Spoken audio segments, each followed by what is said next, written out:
Tak bol som normálne na pumpe, ako skoro každý večer, lebo robím v jednej SBS-ke nemenovanej.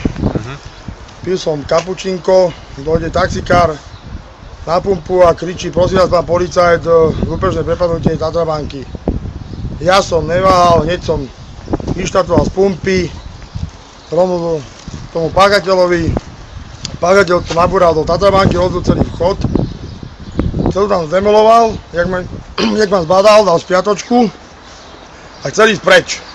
Otvoril som dvere, dal som mu hneď pecku, lebo kráľov odpol, že čo je, hneď bol nervózny, som videl, čo je.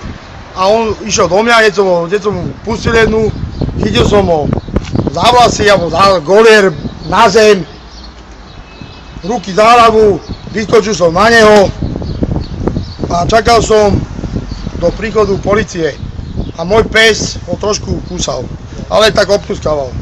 Dobre, bolo to o koľko asi, prosím vás? O 2:30 ráno asi, cca. A to bola Tatrabanka kde? Na Račalskej ulici za OFA pumpou, Mladá garda.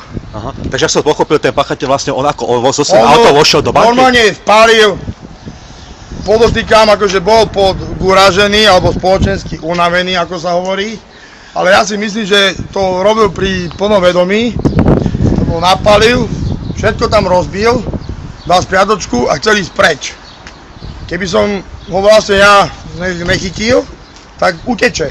Dobre, si tam boli v práci teda, neďaleko. Ja som nebol v práci, ja som bol práve ešte na voľno a bol som tam ako normálny zákazník pumpy. To bolo čistá náhoda a to je vlastne na tomto krásne, že som bol v správnu dobu na správnom mieste. Dobre, už ste boli vypovedať na policii, či vás ešte čakajú? Bol som vypovedať, som hlavný svedok aj všetko.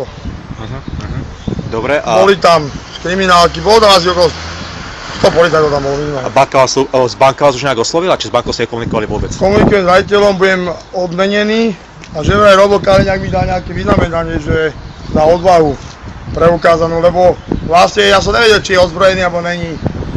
A išiel som do toho bezhlavo,